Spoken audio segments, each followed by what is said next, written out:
নমস্কার, আপনারা দেখছেন ওঙ্কার বাংলা। আপনাদের সঙ্গে রয়েছি আমি সৌমি। নজর রাখবো গুরুত্বপূর্ণ খবরের দিকে। যে খবরের দিকে নজর রাখবো, সাত সকালে শহরে ইডির হানা। আইপ্যাকের কর্ণধার প্রতীক জৈনের বাড়িতে ইডির হানা। সূত্রের খবর, কয়লা পাচার কাণ্ডের জেরেই ইডির তল্লাশি। আইপ্যাকের কর্ণধার প্রতীক জৈনের বাড়িতে লাগাতার ইডির তল্লাশি। সূত্রের খবর, কয়লা পাচার কাণ্ডে তার বাড়ি ও সল্টলেক সেক্টর 5 এর অফিসে তল্লাশি চলছে সকাল থেকেই। কিছুক্ষণ আগে তল্লাশি চলাকালীন সেখানে পৌঁছান রাজ্যের মুখ্যমন্ত্রী মমতা বন্দ্যোপাধ্যায় এবং কলকাতার পুলিশ কমিশনার মনোজ ভার্মা। ঘটনাস্থলে পৌঁছেই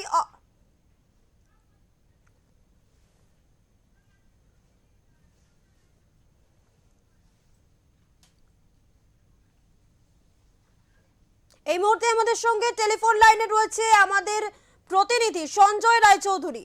সঞ্জয়, জানতে চাইবো এই মুহূর্তে ঠিক কি খবর পাওয়া যাচ্ছে? তুমি যেমনটা জানালে যে আইপ্যাকের কর্ণধার প্রতীক জৈন কয়লা পাচার কাণ্ডে তার বাড়ি এবং তার অফিস সল্টলেক সেক্টর 5-এ, সেখানে ইডি আজ সকালেই কিন্তু তল্লাশি অভিযান শুরু করেছে এবং এই খবর পাওয়া মাত্রই কিন্তু মুখ্যমন্ত্রী সেখানে যাবেন বলে জানান এবং মুখ্যমন্ত্রীর পাশাপাশি সুজিত বসু এবং বিধাননগরের মেয়র কৃষ্ণা চক্রবর্তী ওনারাও হাজির হয়ে যান আইপ্যাকের কর্ণধার বাড়ির সামনে। এবং এর পাশাপাশি বিধাননগর পুলিশ কমিশনারের অসংখ্য পুলিশ এবং র্যাব তার বাড়ির সামনে মোতায়েন করা হয়েছে এবং তার কিছুক্ষণ বাদেই কিন্তু যখন মুখ্যমন্ত্রী আসেন, এক এক করে তাদের বাড়ির থেকে বিভিন্ন ফাইল, মানে বেশ প্রচুর পরিমাণে কাগজ এবং ফাইল বের করে নিয়ে যাওয়া হয়েছে এবং নিয়ে সেটা পুলিশের গাড়িতে রাখা হয়েছে এবং মুখ্যমন্ত্রী বেশ কিছুক্ষণ বাড়ির ভেতরে ছিলেন এবং তারপরে যখন তিনি বেরিয়ে আসেন তিনি জানিয়েছেন যে এটা অমিত শাহ স্বরাষ্ট্রমন্ত্রী তার একটি চাল এবং বিজেপিকে বিজেপি যে নতুন জেতার জন্য যে চাল নিয়েছে সেই চাল তিনি দ্বিধাহীন ভাষায় জানান যে অমিত শাহর মতো ঘৃণ্য একজন স্বরাষ্ট্রমন্ত্রী হয় না।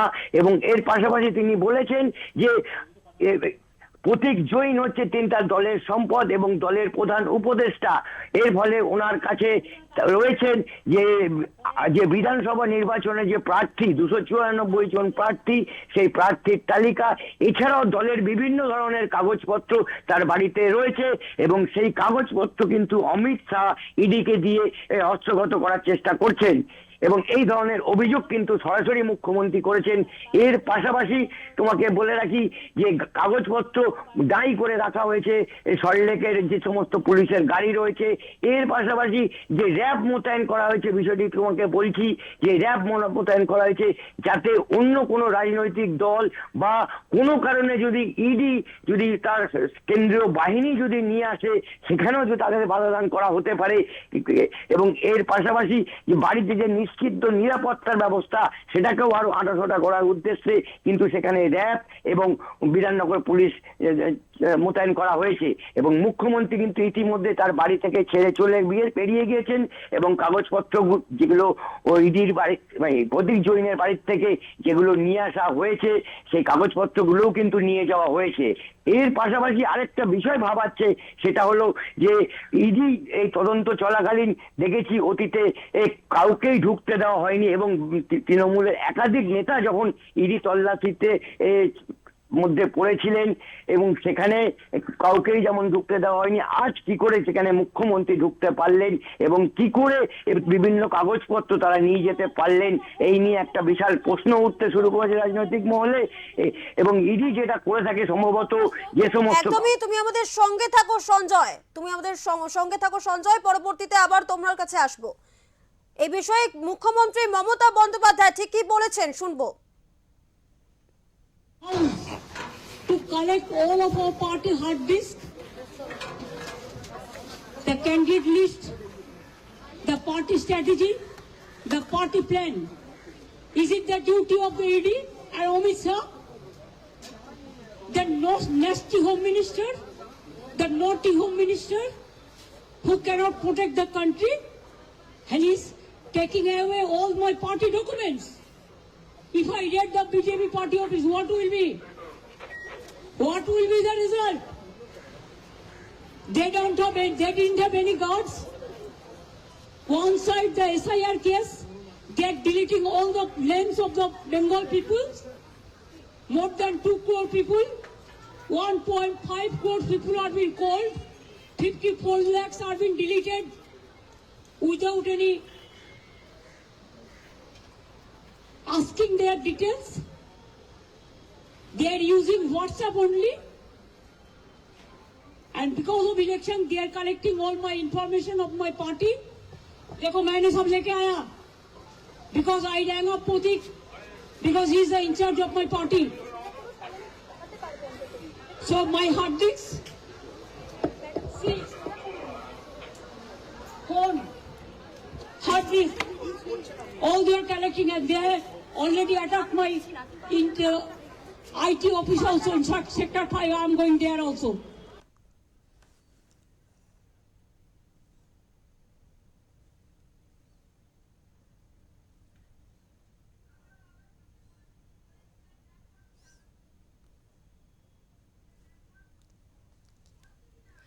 আবারও সঞ্জয় তোমার কাছে ফিরবো। সঞ্জয়, যেমনটা তোমার কাছ থেকে জানতে চাইবো যে আজই শহরে এসেছেন বিজেপির সভাপতি জেপি নাড্ডা এবং আজই সকাল থেকে ফের অ্যাকশন মোডে ইডি। 26-এর বিধানসভা নির্বাচনের আগে কোথাও গিয়ে রাজনৈতিক সমীকরণটা ঠিক কি দাঁড়াচ্ছে?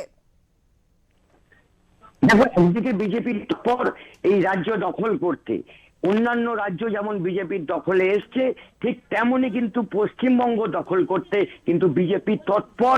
এবং তোমাকে আরো একটু জানিয়ে রাখি যে আজকে যে প্রতীক জৈনের বাড়ি তল্লাশি হচ্ছে, এর পাশাপাশি ইডি র্যাডারে কিন্তু 25 জন স্বনামধন্য প্রভাবশালীর সাথে পরিচিত এরকম 25টি ব্যবসায়ীর কিন্তু লিস্ট ইডি ইতিমধ্যেই করে ফেলেছে, যেখান থেকে তারা কিন্তু বিভিন্ন ভাবে চেষ্টা করছে যে তারা এই 25 জন ব্যবসায়ীর বাড়িতে তল্লাশি চালাতে এবং বিভিন্ন যে পাচার বা বিভিন্ন ধরনের যে দুর্নীতির কথা উঠে এসেছে, সেই দুর্নীতিগুলো এই 25 জন ব্যবসায়ীর কাছ থেকেই পাওয়া যাবে।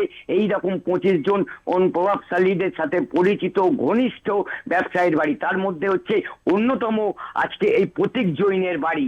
এবং মুখ্যমন্ত্রী যেটা বললেন যে তার দলের যে সমস্ত রণনীতি রয়েছে, অর্থাৎ এই বিধানসভা নির্বাচনের যে প্রার্থী তালিকা, সেই প্রার্থী তালিকা হাতিয়ে নেবার চেষ্টা করছে অমিত শাহ এবং বিজেপি পক্ষান্তরে। সেটা অনুমান মুখ্যমন্ত্রী হয়তো পরবর্তীতে জানা যাবে, এই মুহূর্তে জানা না গেলেও। সৌমি, ধন্যবাদ সঞ্জয়। সাত সকালে তৎপর ইডি শহরে, সাত সকালেই তৎপর ইডি। একদিকে যেমন আজ শহরে আসছেন, যে এসে পৌঁছেছেন জেপি নাড্ডা, অন্যদিকে আজ ফের অ্যাকশন মোডে কলকাতায় ইডি তল্লাশি চলছে। যেমনটা জানা যাচ্ছে, আইপ্যাকের কর্ণধার প্রতীক জৈনের বাড়িতে সকাল থেকে চলছে লাগাতার ইডির হানা। সেখানেই খোদ পৌঁছেছেন রাজ্যের মুখ্যমন্ত্রী মমতা বন্দ্যোপাধ্যায় এবং কলকাতার পুলিশ কমিশনার মনোজ ভার্মা। এবং সেখান থেকে একেবারে কার্যত মুখ্যমন্ত্রী মমতা বন্দ্যোপাধ্যায় অমিত শাহকে নিশানা করলেন।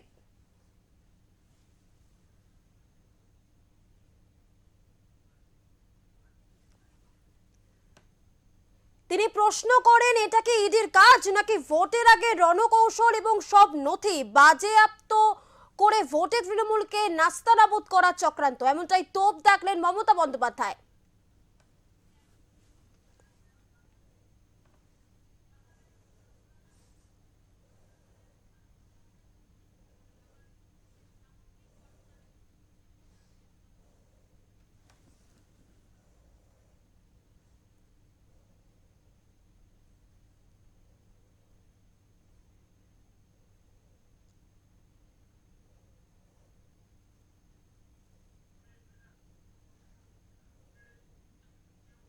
সকাল থেকেই তৎপর ইডি কলকাতায় ফের ইডির হানা। আইপ্যাকের কর্ণধার প্রতীক জৈনের বাড়িতে লাগাতার ইডির তল্লাশি চলছে সকাল থেকে এবং সেখানে এসে পৌঁছান রাজ্যের মুখ্যমন্ত্রী মমতা বন্দ্যোপাধ্যায় এবং মনোজ ভার্মা। তাদের আশাকে কেন্দ্র করে সামগ্রিক ঘটনা নিয়ে কি বলেছেন বিজেপি নেতা কৌস্তব বাগচি, শুনবো। আজকে আমরা দেখলাম প্রতীক জৈনের বাড়িতে ইডি রেড চলাকালীন মমতা বন্দ্যোপাধ্যায় সেখানে ঢুকলেন এবং সেখান থেকে গুরুত্বপূর্ণ নথি হার্ড ডিস্ক সহ নিয়ে বেরিয়ে পড়লেন। এখন এগুলোর মধ্যে কি আছে বাংলার মানুষ তথা দেশের মানুষ জানতে চায়। ইডির কাছে আমার আবেদন, এই interference with the investigation, creating obstruction with the investigation, এইগুলো করার জন্য মমতা বন্দ্যোপাধ্যায়কে ইমিডিয়েট হেফাজতে নেওয়া হোক। এবং মমতা বন্দ্যোপাধ্যায় এই ধরনের কার্যকলাপ করছেন যাতে আলটিমেটলি মানুষের মনে তো একটা সন্দেহ দানা বাজছে যে মমতা বন্দ্যোপাধ্যায় কী নিয়ে গেলেন। হঠাৎ করে একজন মুখ্যমন্ত্রীকে একটা কেন্দ্রীয় একটা তদন্তকারী সংস্থা তাদের একটা রেড চলাকালীন মুখ্যমন্ত্রীকে সেই জায়গায় কেন যেতে হচ্ছে এবং সেখান থেকে ফাইলপত্র হার্ড ডিস্ক সহ কেন আনতে হচ্ছে, এটা আজকের দিনে দাঁড়িয়ে একটা বৃহৎ প্রশ্ন। এবং এটা যদি কোনো সাধারণ মানুষ করতো, কোনো তদন্তকারী সংস্থা কি তাদের ছেড়ে দিত? আমার মনে হয় কেন্দ্রীয় তদন্তকারী সংস্থা এনফোর্সমেন্ট ডিরেক্টরেটের উচিত মমতা বন্দ্যোপাধ্যায়কে গ্রেপ্তার করে মমতা বন্দ্যোপাধ্যায়কে কাস্টাডিতে নিয়ে ইন্টারোগেশন করা এবং মমতা বন্দ্যোপাধ্যায় যে ফাইলপত্র বা হার্ড ডিস্ক নিয়ে বেরিয়ে এসেছেন সেগুলোকে বাজেয়াপ্ত করা।